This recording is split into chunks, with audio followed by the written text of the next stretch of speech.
You know the Bible verse which has chapter 3 verse 16? John 3:16. So we'll sing the song or play the song 3:16. If you would like to find, oops, not 3:16. Oh, I apologize. It's 3:18. Did you know that 3:18 is important too? Yes. In chapter John, book of John. So we will play Whiter Than Snow twice, and when we play it third time, we would like to invite you to sing with us the first stanza. The first.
See how this is doing now.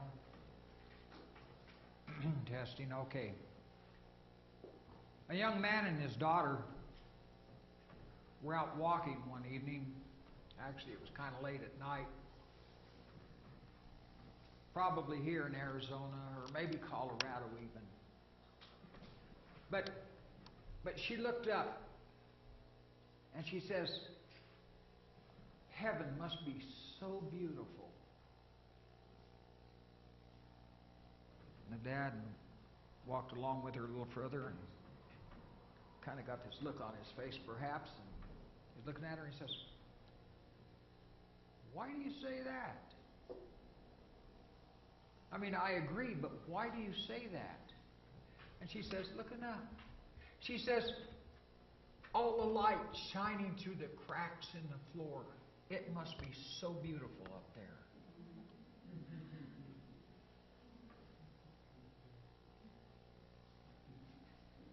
Is heaven a real place? Is it real to you? Is it real to me? I'd like to digress for a moment. Electricity is kind of an interesting thing. You know, you walk up and you flip a switch and the lights come on in the room. Works. Can you see the electricity? No. How does it get from where it enters the house over to the switch and up to the lights? It's carried by wires. Now, it's interesting to note, and I think I need to make something of this for Pathfinders down the road, but there's generally 3 wires in that wiring loom, if you want to call it that, going to the switch or to the light, or from the switch to the light, from the power in and so forth. And they're all color-coded. You got a white wire, you got a black wire, and you got a bare copper wire. Does it make any difference which ones are hooked to what? Why? They all carry electricity.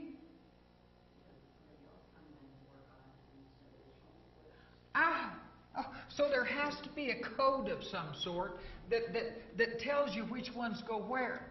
Now, if I was to plug this into an outlet down here, I won't do it. But we all know that the bare copper wire has to be a ground, correct? What about the other 2 wires, the black and the white wire? And it's interesting that I remembered something an electrician told me one time. He says electricity is like a bullet. Goes in small, comes out big. I thought, what? But it helps you. When you look at the outlet on the wall, there's a wide spade and a narrow spade. Comes in small, goes out big. So if your wiring has been done properly and you use a meter, and you always use a meter to check that, the narrow one would have the 120 volts. The wide one would show nothing, because that's a neutral one. That goes to a ground. It's just part of the circuitry. But so, which wire do you grab of the wires that are hanging out of the wall after a problem to find out which one is the power wire? Which one is that hot wire? Or you hope the electrician's done it right. Black is always the power. White is neutral. Okay? So as you're wiring your houses, as you do modifications in them and redo your kitchens and so forth, I don't care how much you look at them wires. You can take a magnifying glass. My phone would magnify. But you could look at them and you cannot see the electricity in that wire.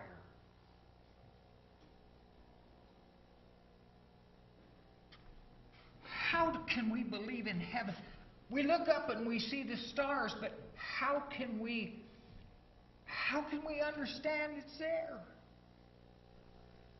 It's a lot like electricity. Jesus, God is a lot like electricity. We can't see Him. He's here, but we can't see Him. But we have a meter. You always check the wires before you handle them, because somebody may have made the white wire hot. People do that, maybe even intentionally. They have found sometimes where the ground wire's hot because somebody didn't know.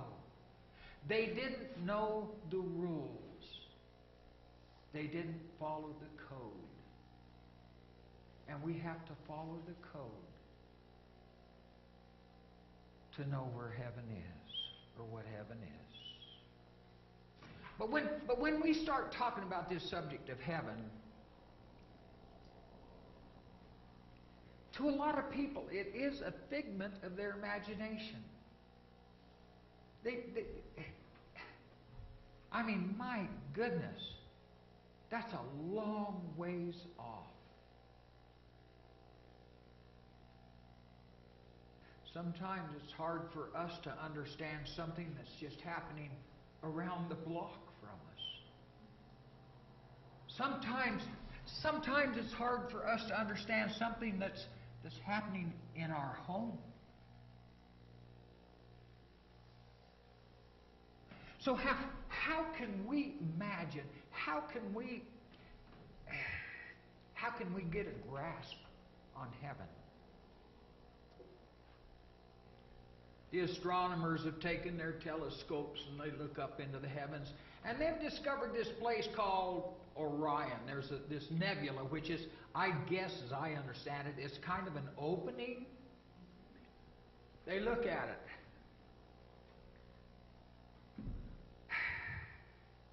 And to the Christians, it's kind of what they say is probably where heaven is going to come down through when it comes to earth. And I don't know how they have done it, but they have measured the distance from here to the front edge of that nebula of Orion, and they say it's 55 trillion miles. That's more than driving from here to Sierra Vista. And then they say that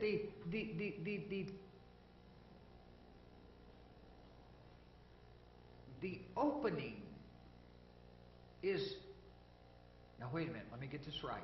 The opening is 50 trillion miles.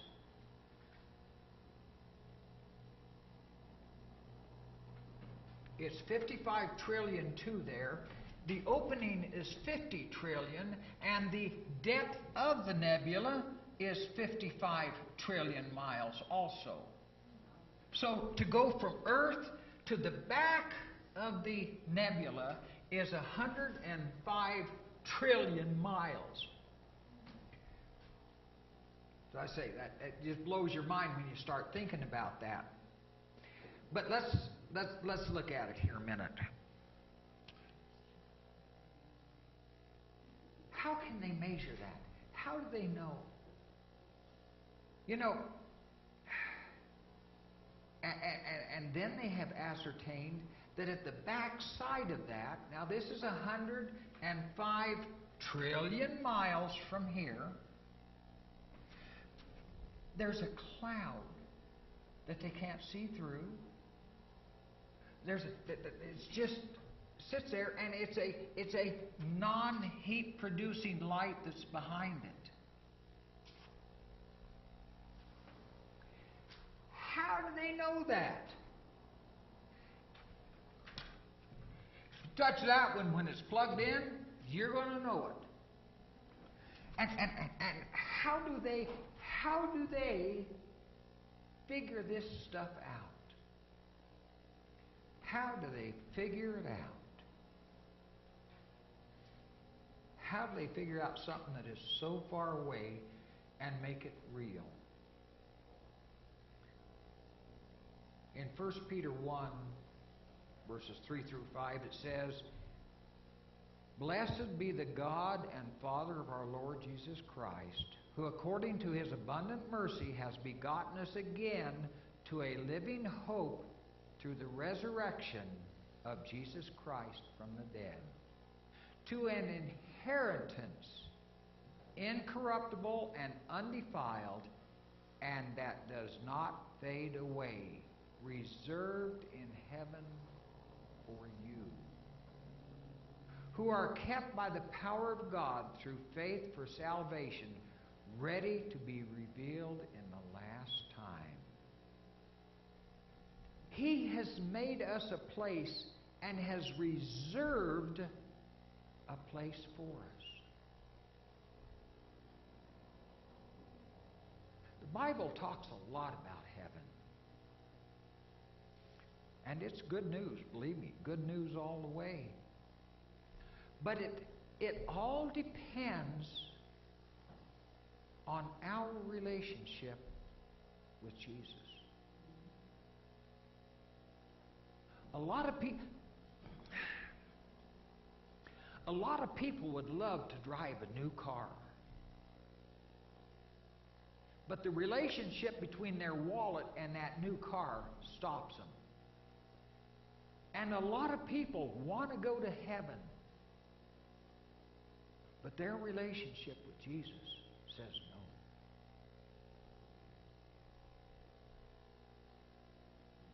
no. Was Jesus real? You know, there's a lot of people that firmly believe that Jesus was very real. But how about after the crucifixion? Because even the disciples weren't sure, and they had been walking with him. In Luke 24, if you read through that, you'll find there towards the end that the disciples were in the upper room. They were hiding out, basically. They were frightened. All the turmoil and trouble during the weekend caused them pain, heartache, fear. But suddenly amongst them was this man. And he said, "Peace be unto you." But they were still frightened. They thought they had seen, do I want to say a ghost? No, a spirit. A spirit. Let's call it a spirit. But he says, "Peace be unto you." And then, "It is I. Feel. Touch me. Why are you troubled? Why do your thoughts arise in your hearts? Behold, my hands and feet. It is I. Handle me and see. For a spirit has not flesh and bones, as you see me have. It's me. Touch me." Jesus was real.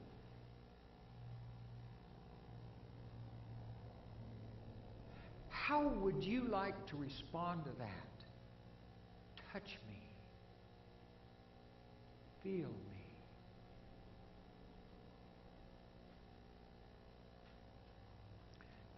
Blessed are those who have not seen, yet believe. It's like that electrical wire. You turn on the switch, you expect the light. You don't turn it on and hope the light comes on. You turn it on and expect it to come on.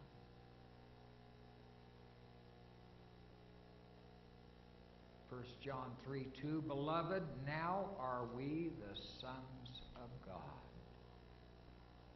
Isn't that great news, to be a son or a daughter of God?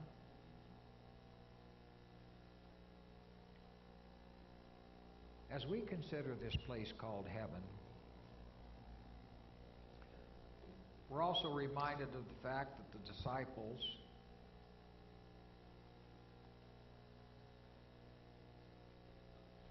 that he said to the disciples, one of the most favorite passages in the Bible, in John 14:1-3, and you can say along with me if you want. "Let not your heart be troubled. You believe in God, believe also in me. In my Father's house are many mansions. If it were not so, I would have told you. I go to prepare a place for you. And if I go to prepare a place for you, I will come again and receive you unto myself, that where I am, there you may be also." He said, "I will come again and receive you unto myself." Now we know there's basically three different heavens. I think I'm correct in this. There's the heavens, the atmosphere that the birds fly through, the planes fly through, that we breathe. Then there's the starry heavens. We've sent some astronauts, we've sent some stuff up there to try to ascertain a little bit more about it. And then there is the heaven of heavens. That's where God dwells. And Jesus said He's going to prepare a place for us up there. And that's where we're going to live, in that heaven. You know, apparently God's people are going to spend 1,000 years in that heaven. And then it will come down, possibly through that corridor, and be on this earth.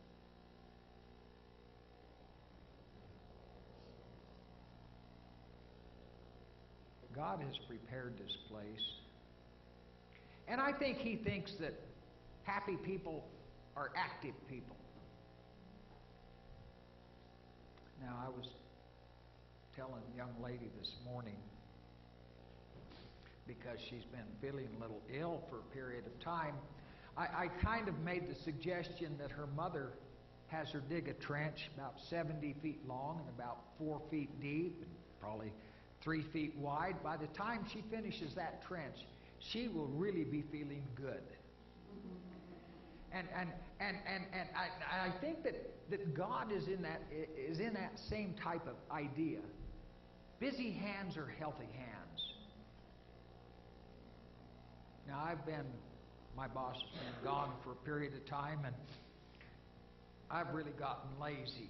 It works that way. You start getting lazy, you stop doing things, you just kind of mess around a little bit here and there. But it's been cold, hon. So I can't go outside and work like that. You know how that works. It's awful nice to sit there in that chair and drink hot chocolate and enjoy life. But anyway, but we need to we can be excited about this place called heaven, because He says, you're going to build and no one else inhabit. You're going to plant and nobody else is going to eat that. I don't think that means that we aren't going to share our food. You know, you're going to come over to my house. We're going to eat asparagus and some of that other stuff. But we're going to enjoy it. We'll share. But I will not be a farmer to sell my crops. I will not be a contractor to build your house. We will each build our own. And I envision, if we can't, we'll probably use rocks. You know, them big old rocks. We'll stack them up and build our houses out of them. I never believed, I never understood until I seen some pictures of Jerusalem how rocky places could be. My goodness. So maybe it'll just be rocks, or maybe we'll just make the trees form a house for us. I don't know. But we're going to build them ourselves. And like electricity, Jesus will give us the code. It'll be all right. It'll be all right. Today we live in a world where nothing lasts. You buy a new car.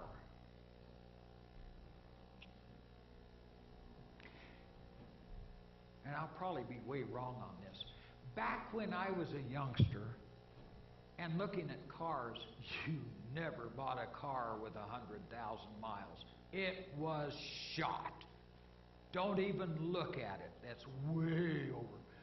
My car's not that old that I have here now, and it's got 102 on it now, and it's running fine. Things have progressed in the automotive industry to where the oil is much better than it was back then. And wear factors are increased. But cars are not made to last forever. Buy a toaster and see how long it lasts. Buy a refrigerator, see how long it lasts. We have a refrigerator now that we've had for buku years, and it's still working fine. But I worry about the new stuff today. We live in a world that knows little of something that lasts forever. Everything today has an end. People build their houses, pay for it for all their lives, and finally at the end, the house is paid for. It's mine. It's ours.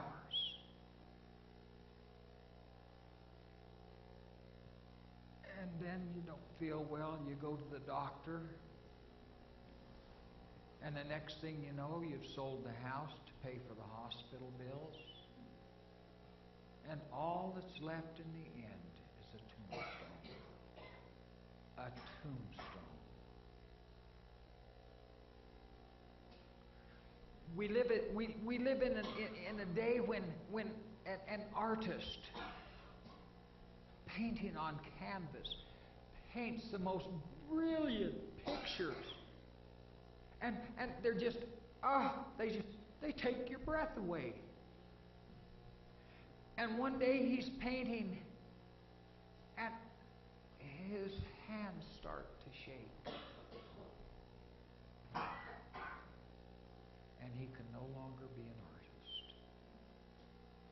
Or the singer that just, you just listen to and you're just, oh my goodness, what a voice.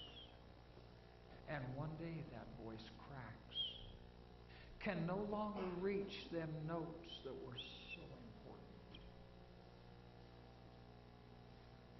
We live in a world where things do not last. People with all their dreams and all their goals in this world are painfully aware that this world is not our home. We're just passing through. They shall not build and another inhabit. They shall not plant and another eat. Mine elect shall long enjoy the work of their hands. Heaven is a real place. Thank you, James.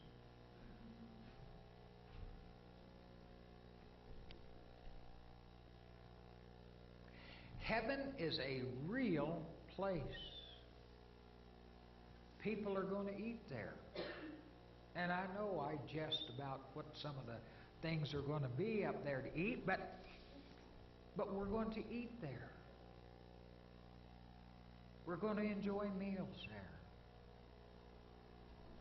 The tree of life. 12 different kinds of fruit, they say, or it says in the Bible. A friend of mine, two friends of mine, and Dawn will tell about this if she would so desire. Karen and Dick Lewis. Karen and Dick. Yes. They were classmates of mine at Campion. They live in Scottsdale area or Phoenix area, somewhere up in there. And they have a tree growing there, and they can pick grapefruit, orange, lemon from the same tree. That's due to grafting, but still 3 different fruits from one tree. But the tree of life is going to have 12 different fruits. We're going to eat, we're going to drink.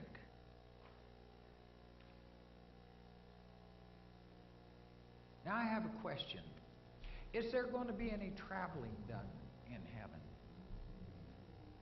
Oh, I think so. I think it's going to be fantastic. You know, they put the 100-inch telescope on Mount Wilson. Here again, how do they do this measuring thing? They looked up into the skies and they said, okay, it's 3 sextillion miles from this direction to this direction. That's all we can see with this 100-inch telescope. So the heavens up there are 6 sextillion miles wide. How many zeros behind 6 sextillion? 21. 0, 0, 0, 0, 0. 21 of them. And then they put the 200-inch telescope on Mount Palomar, whatever it's called. And they looked up where it was 3 sextillion and 3 sextillion.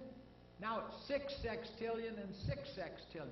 That's 12 sextillion miles in the heavens. That's a lot of space. And I like to think of the fact that maybe I'll have a planet of my own. That may be, I'm just throwing it out there. Wouldn't that be neat? Your own little planet?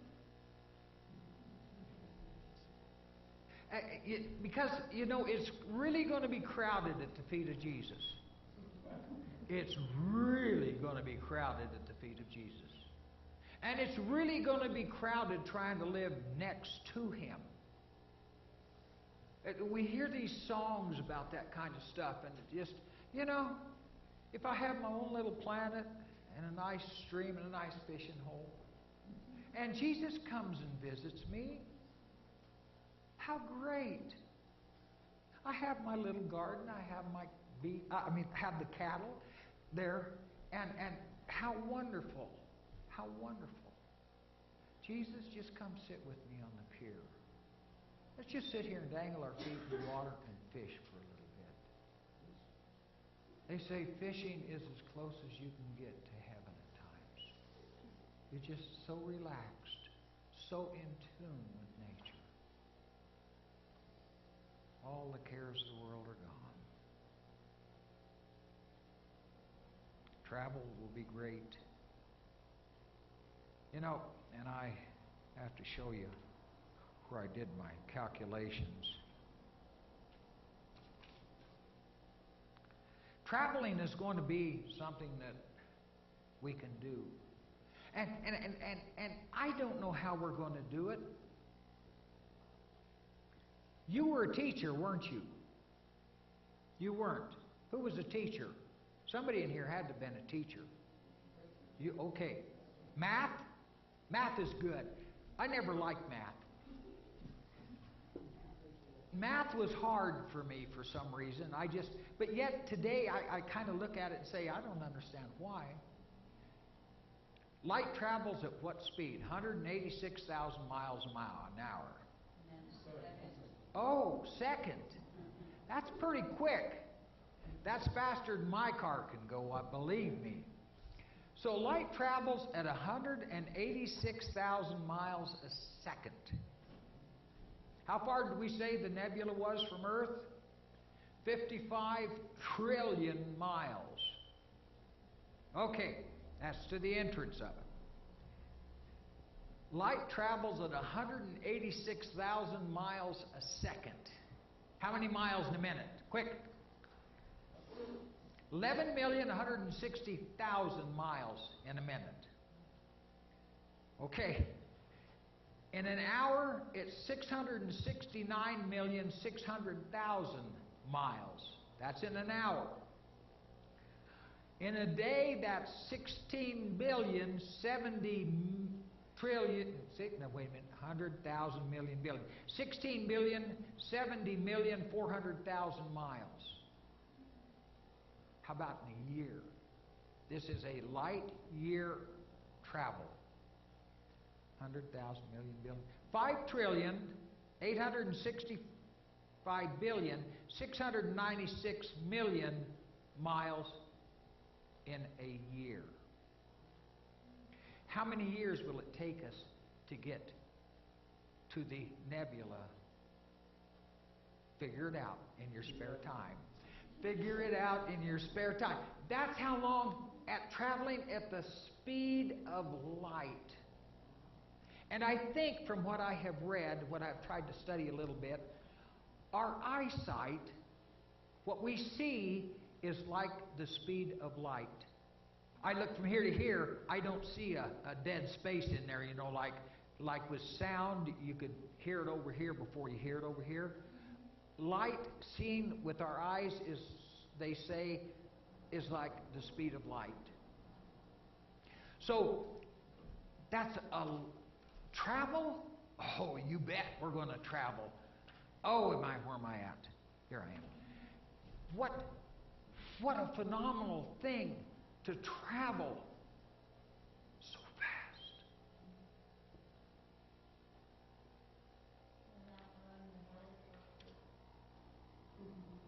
It's going to be phenomenal. We may think and we'll be there. I don't know. And living forever. How long is forever? How long is forever? You know, there's a few things you might consider about heaven.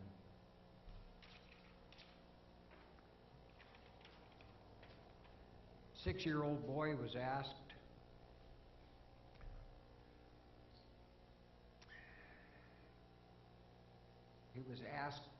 what salt is. And he says, salt is what makes the potatoes taste bad when you don't have it. Okay. Love is what spoils a marriage when it's missing. Tears are what brings you joy when they're being wiped away. Heaven is what makes you sad when you don't believe in it.